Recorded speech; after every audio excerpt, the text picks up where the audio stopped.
Now with me in the studio, I have Professor Anthony Kila, a Jean Monnet Professor of Strategy and Development and Director at the Commonwealth Institute of Advanced and Professional Studies, CIAPS.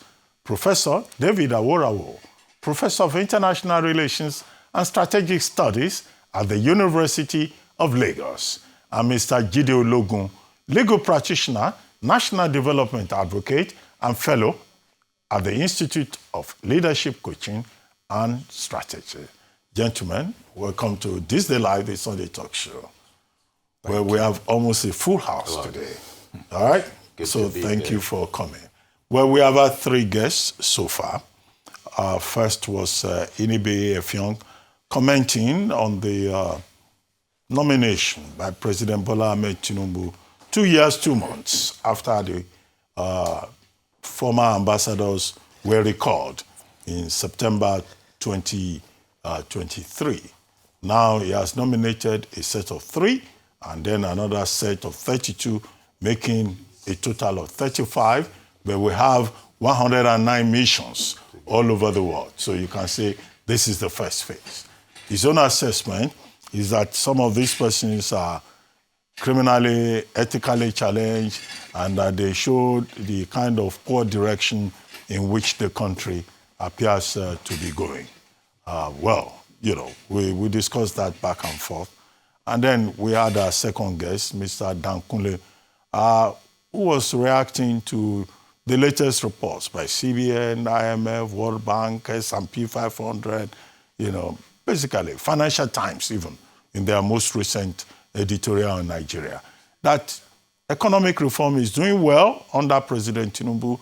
There is financial stability under President Tinubu, but he seems to have a different idea. He says, look, the linkage between politics and the economy does not show the evidence in the lives of the people. He had just attended, you know, a conference, I think in Kaduna, he said, and that the concern was that, look, all this economy, if it does not show in the lives of the people, it amounts to nothing. He even challenged S&P 500 that is closely associated with. However, he proposed a number of solutions, namely that the Tinubu administration needs to seek help from former leaders, and 2, that the Tinubu administration has to empower the private sector, particularly in the direction of productivity and of manufacturing. Okay, we had again the back and forth because I thought Mr. Dankunle traditionally would have supported the Tinubu administration, as he has had to do on previous occasions on this same program and in other fora. And then 3rd, tomorrow is World AIDS Day. And we had as our guest Professor Alero Roberts, who is a professor of community health at the Lagos University Teaching Hospital, University of Lagos. And she raised the alarm that, in fact, the disruptions are very serious. And to overcome those disruptions and transform its response, government needs to do more. Community may have made some success, but there's a lot more to be done. Individuals, Muslim, I think she listed it as ABC. Okay, awareness. The one I remember is the one about condom. Abstinence, behavioral patterns, and then condom distribution, condom behavior, and all of that. And innovation in condom, where they are more sensitive ones. Anyway, she's just asking for more seriousness, and that Nigeria and other developing nations do not have to depend on donor funding. And okay, you know, a little criticism about NACA and all of that. I don't want to. You also listen to us, I can see, since Professor Aworawo remembered abstinence very clearly. I'm sure you are practicing abstinence. At least teaching it. Anyway, you know, I'm just joking.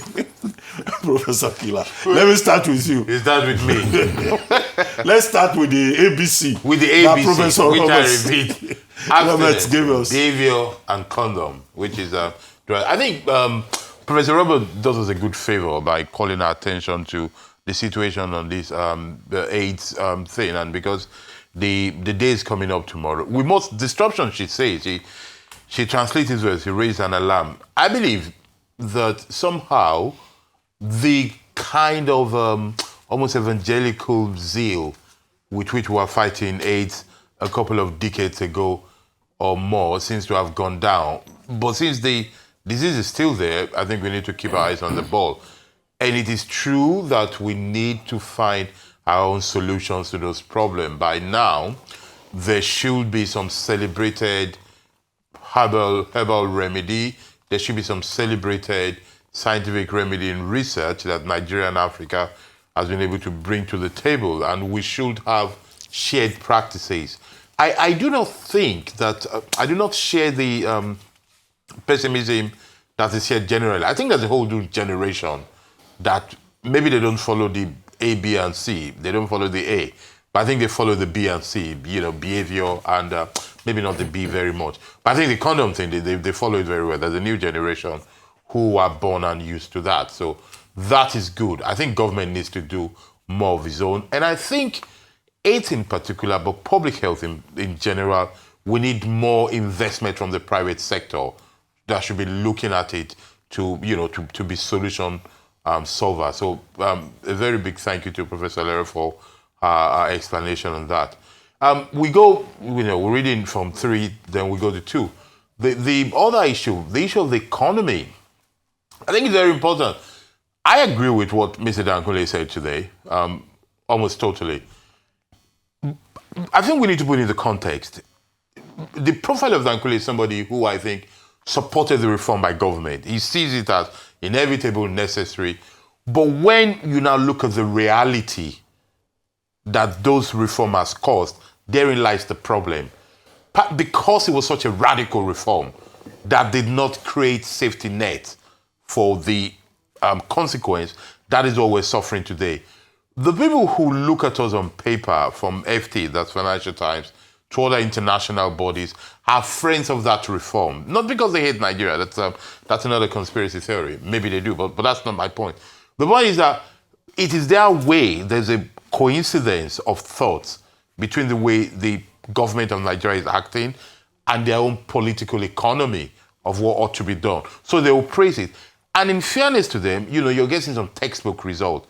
The problem we're having is the disconnect between Wall Street and Main Street, or should we call it Broad Street and Main Street, where the financial market is going well, but the cost of life is not doing very well. In a country like Nigeria, there are 4 major items that affects the cost of life. One is transportation, the other is cost of accommodation, the other is cost of health, and the 4th one is education. Now, viewers will know there's no school that has written you that the cost of education has gone down.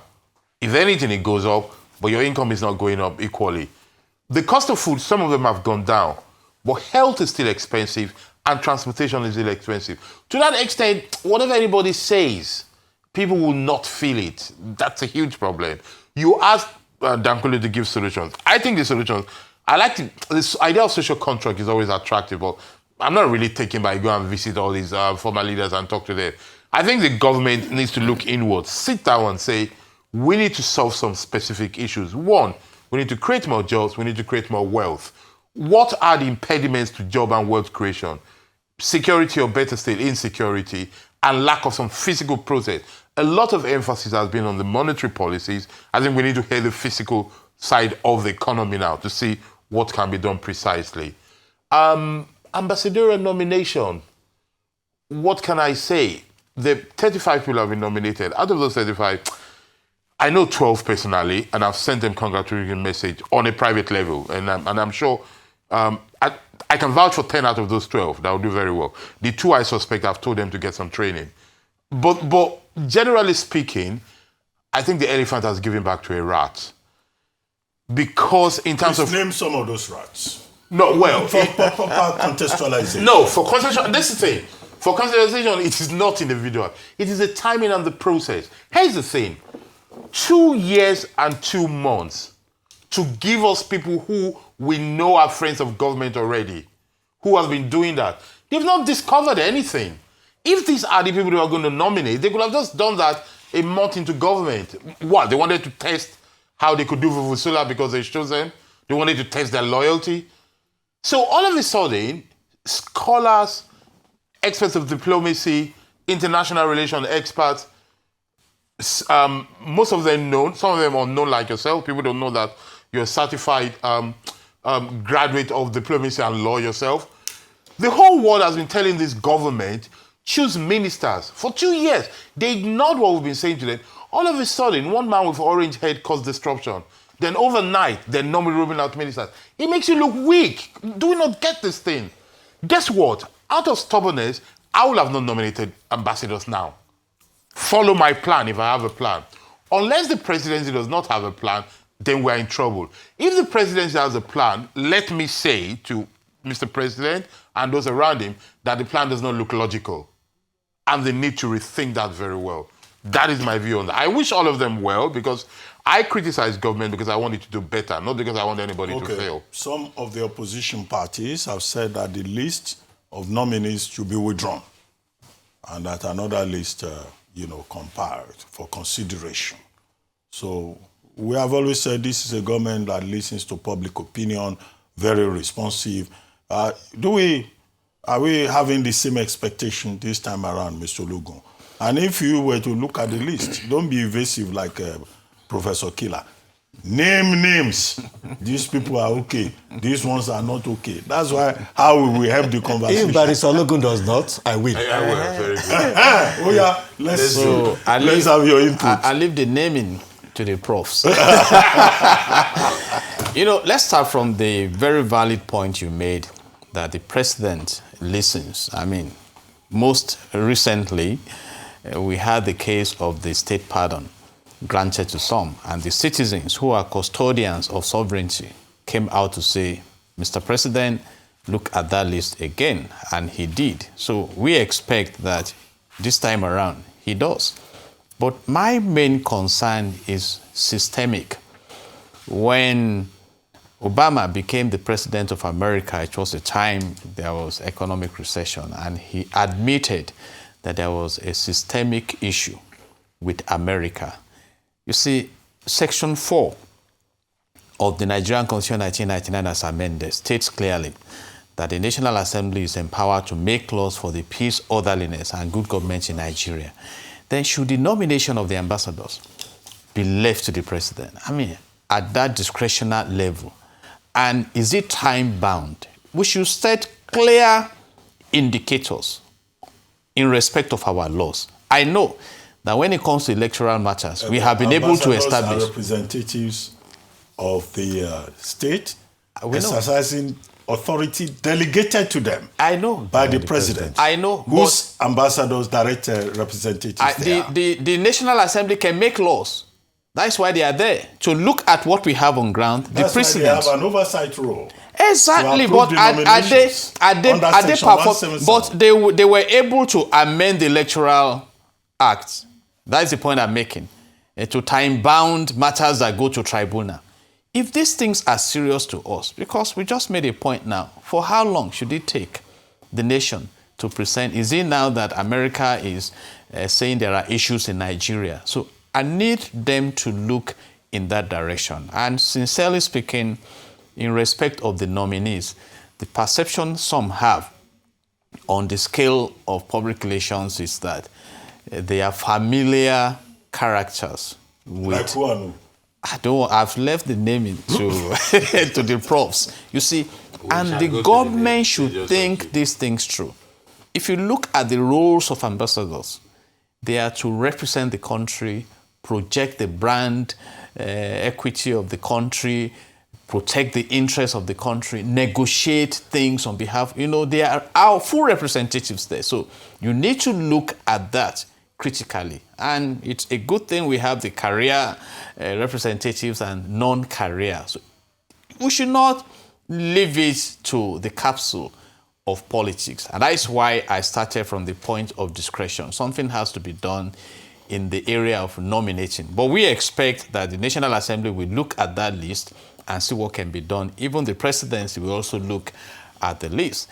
And that brings us to the issue of the economy. again, I want to limit myself to the Nigerian Constitution, 1999 as amended. If you look at Section 14, subsection 2, it says clearly that the security and the welfare of the citizens shall be the primary purpose of government. And it moves further to Section 16, which speaks about the economic objectives. And I want Nigerians to go and read that. Dr. Bachi, it says the government must provide Jide Ologun maximum welfare, maximum happiness, that the economy should be managed in a way that we have a self-reliant and dynamic economy and, a sustainable national development, and that wealth is not concentrated in the hands of a few. And subsection 2D says that affordable food, affordable housing, national reasonable living minimum wage, care for the old, unemployment benefits, you see, for the disabled, should be provided for all citizens. We had the development plans, up to 4 development plans, so pursuing those objectives. Exactly. So the So point it's not I'm as making, if the people in government, they don't know that. I quite agree that the reforms are now stabilizing the economy and things like that. But please, we need to look in the direction of the majority of the citizens. And I believe the meeting Mr. Dan Kunle attended in Kaduna confronted him with realities in the land. The hardship is still there. Yeah, inflation may be coming down in some specific areas, but generally speaking, the cost of living is still high. And we are talking about infrastructural development. He mentioned the issue of roads and things like that. So the government should sit back and consider that the government is for the people. You see, so the impact must be felt, except to the point that, okay, now that we are stabilizing the emergency situation, we begin to look in that direction. I imagined that the fuel subsidy, the gains of the removed fuel subsidy, if properly channeled, maybe by now, citizens will be saying, we are having a good, and that takes me to the issue of health. Health is expensive in Nigeria. There is no doubt about it. Even for the rich, there's no doubt about that.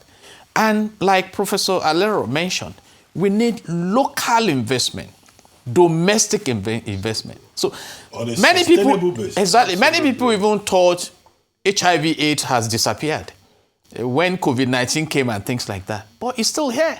Well, that's because the like of Ruben Abacha are not talking about it again. And the fact that every day of the week. And the fact that Professor Kila and Professor Aworawo and those of us who are here on abstinence scale. So that's what investment. So that if America decides that we are withdrawing the aid we are giving to you in Africa, no shaking. We can manage the health of the citizens. But when we largely depend on aids, and even the aids that are provided, are they not subject to corruption?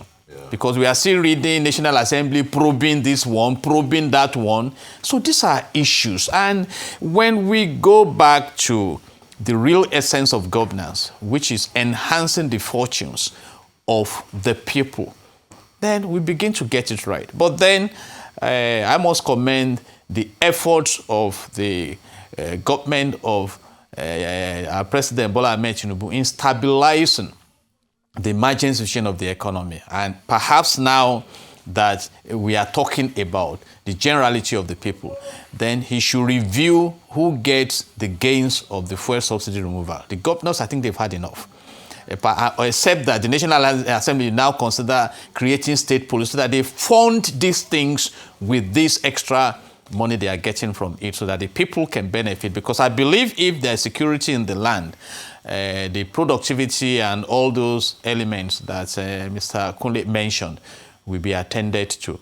Because right now, the insecurity is challenging us, and it's been predicted that hunger is on the way, particularly in the northern part of the country. So we should take all this as we also consider what World Bank or IMF is saying and all those things. FAO and the World Food Program already said Nigeria is a country of very high concern where hunger is concerned. Professor Aworawo, now let's have the fireworks. No. We'll begin with the list. Professor Kila talked about an elephant giving birth to a mouse, something like that.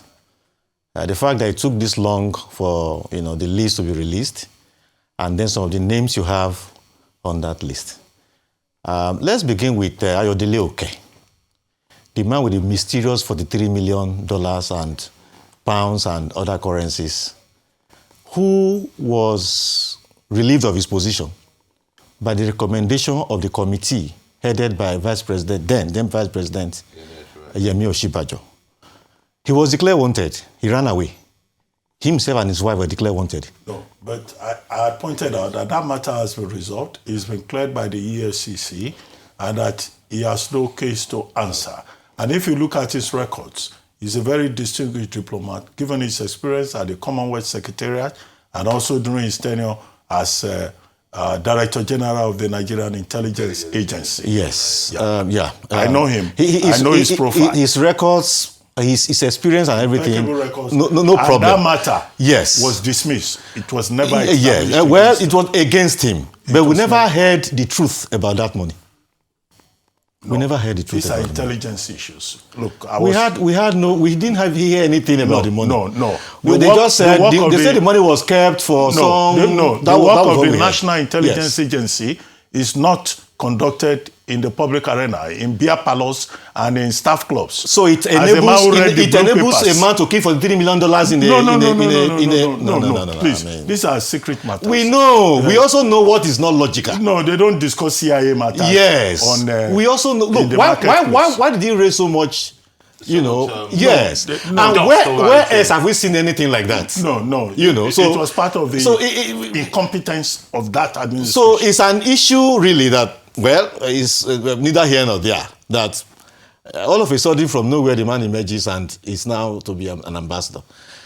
Then the immediate past the INEC chairperson, can't he just go and rest? And do something. And do something else, but Write in his government. memoir. Okay, say Azu. With the non-existent 1-point-something billion airport that up to today we don't really know what happened. Ifeanyi Ugwuanyi, and then our good friend Kalu's daughter.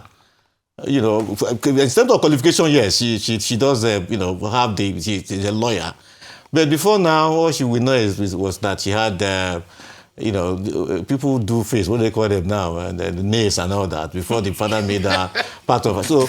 The qualification, yes, but the experience, So, in fact, people are even saying, people are saying that maybe Yahya Bello's name also should have been on. Actually, has not been convicted of anything.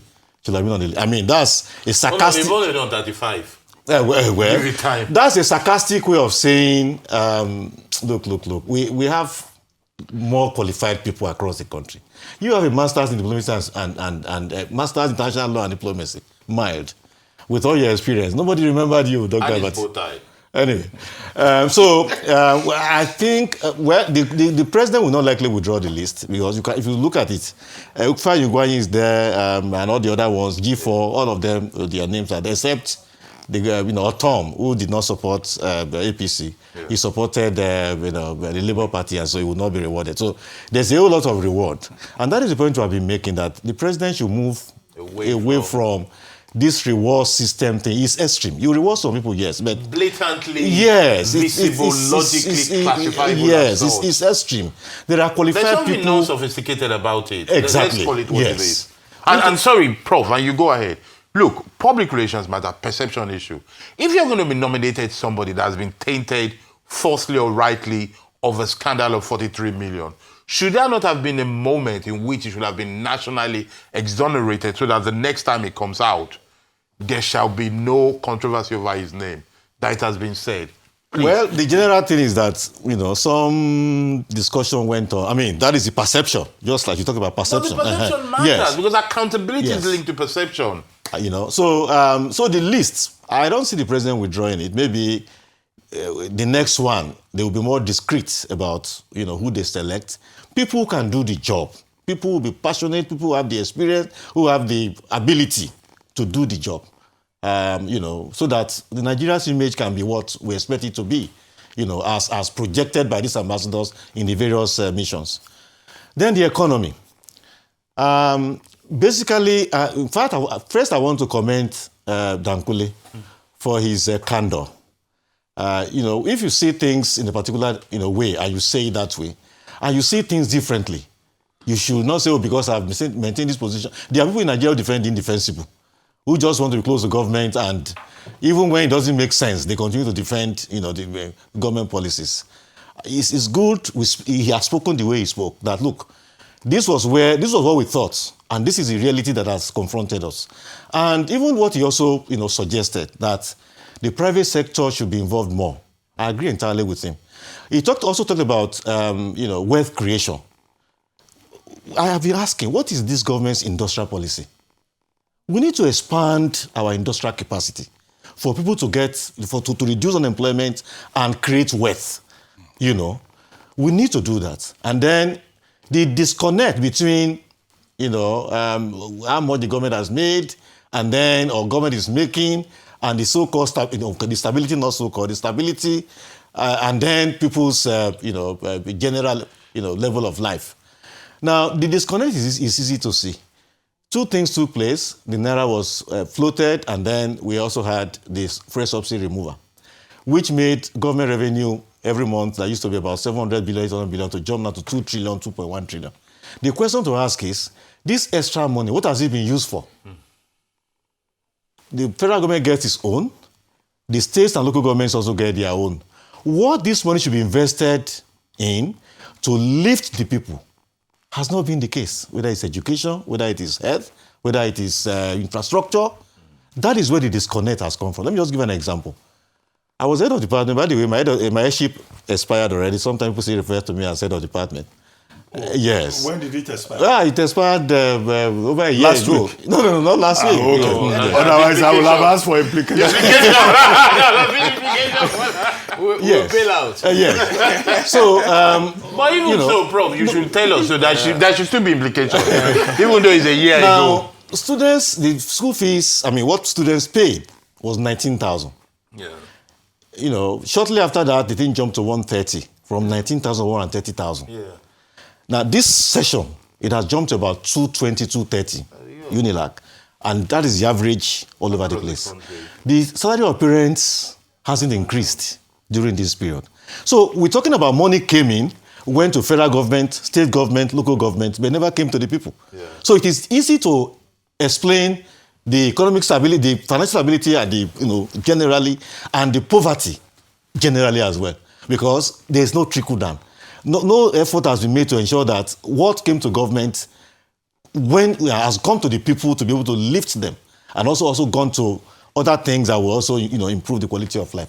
And that is what governments must focus on. There's always room for improvement in all of this. For instance, all of these bodies that you said align with federal government's liberalization and all that, they were the ones that came in with the Berg Report, 1981, Washington Consensus, 1989, which they say, the markets should be allowed to operate freely and unfettered.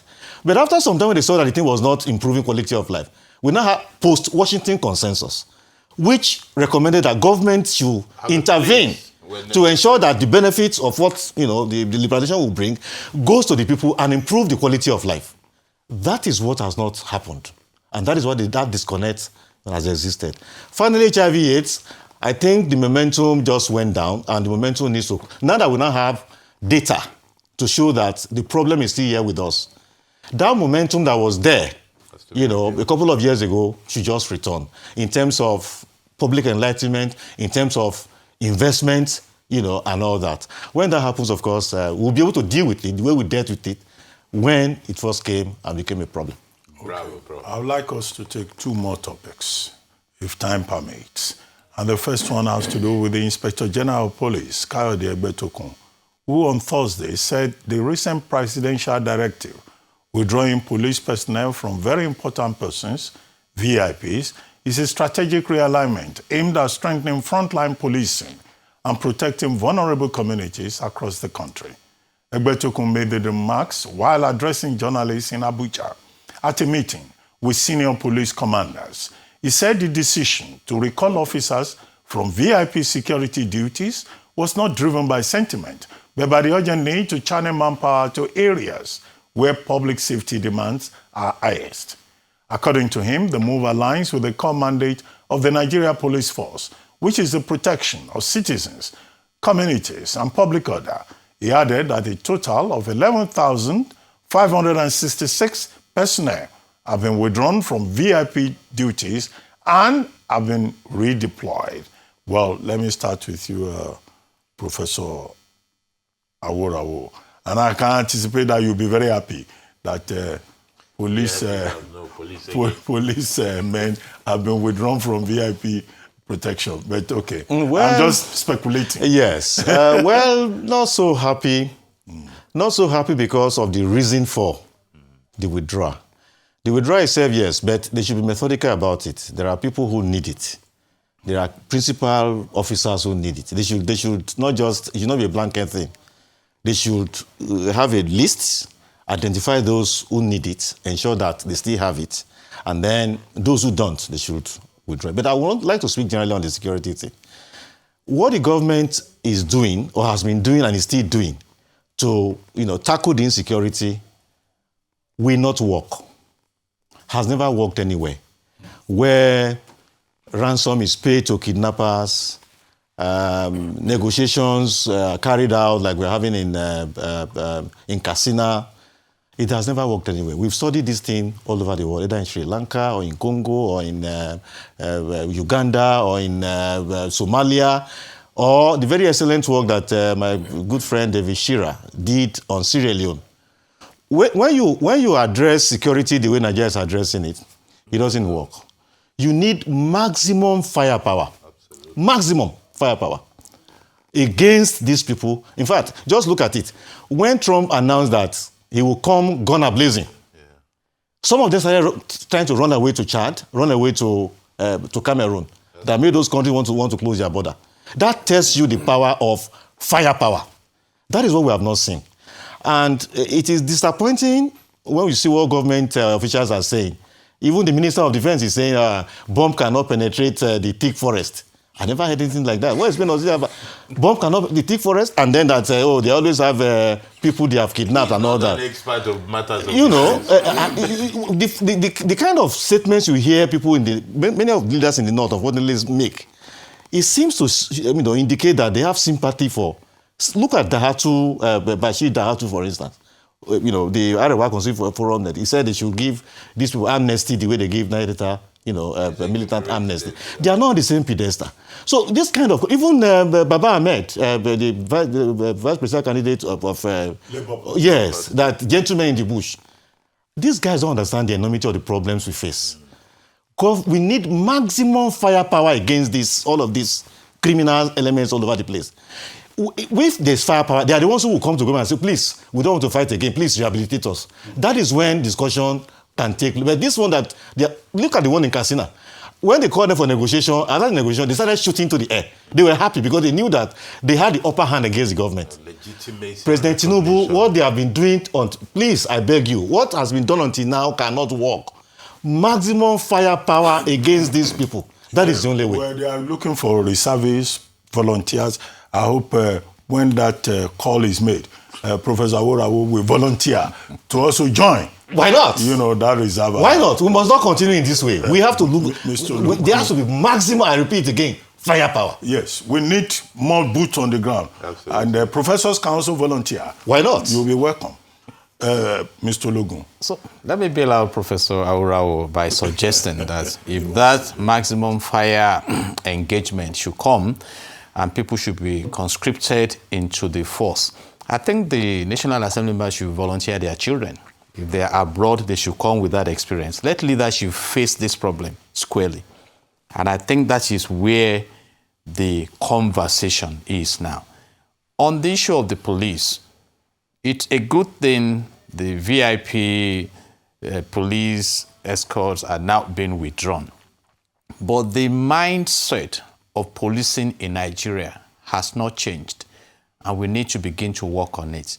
The history of police in Nigeria dates back to 1820, when the consular power put them together to protect their interests. And that is why it appears that even though we have about 371,000 policemen in Nigeria, quite a number of them are attached to the VIPs and some foreigners. I've seen some Chinese having police escorts in this country. So what do we have left to the citizens? And now, in crisis management, you are removing those who are used to the elite security, the high and mighty, those who probably have earned so much by virtue of the fact that they have privileges, to now go to one village to police citizens where they will have to struggle. You first need to de-radicalize, let me use that expression.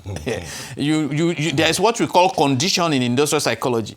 You must prepare them for that. Otherwise, you are throwing them out of functionality. So these are issues. And that's why I agree that the issue of insecurity in Nigeria should be dealt with fundamentally. Who are the sponsors?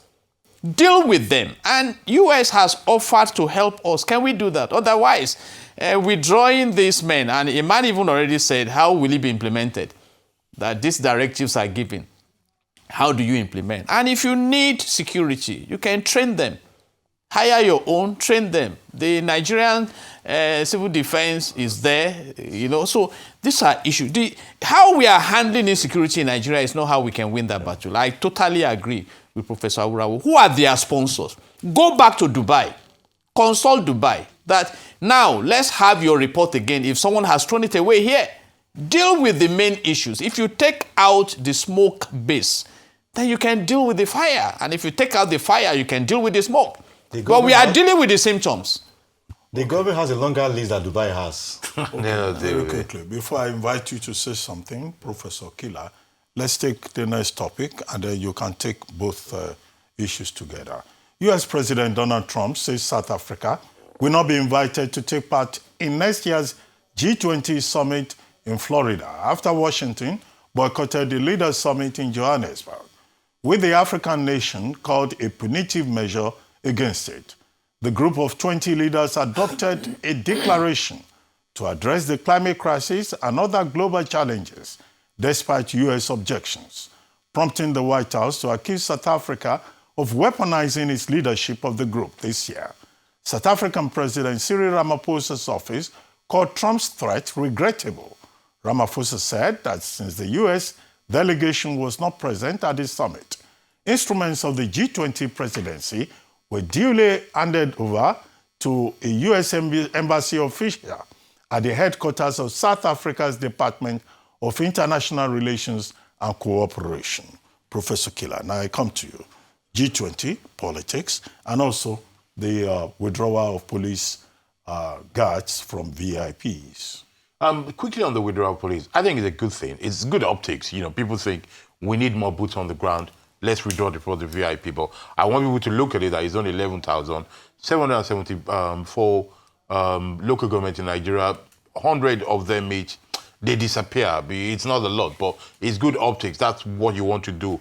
A more advanced and more methodical approach will be what Professor David Aworawo was saying, that to make a list of those who need it and those who do not need it and take that away. The good news will have been, it will say we are employing 100,000 more force men to deal with this insecurity. He wants to employ 50,000. I want 100. But I believe in more boots on the ground, more bullets to be shot, and more bombs to be thrown.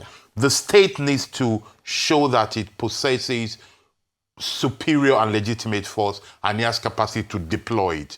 The state should not be seen at any point to be weaker than or as weak as terrorists. It should fight them. For South Africa, Trump is a visceral, self-centered, narcissist character that treats matter of state as a personal spite. And his retort is, I didn't go there, so I'll punish you back. I think it's expected. Congratulations, South Africa, that are able to pull this together. And I don't know what Trump was imagining, that if one country does not go, it's not going to happen. It doesn't make sense at all. The language of Tom compared to the language of Ramaphosa tells people what public leadership and diplomacy is all about, at least a lot about it. Well, thank you very much, Professor Kila. Thank you, Mr. Ologun, and thank you, Professor David Aworawo. You're welcome. That's what we'll be able to take on today's edition. And I look forward to seeing all three of you next Sunday. You've been watching This Day Live, the Sunday talk show here on Arise News. I'm Ruben Abati. From my entire team here in Lagos, it's bye for now, and thank you very much for watching.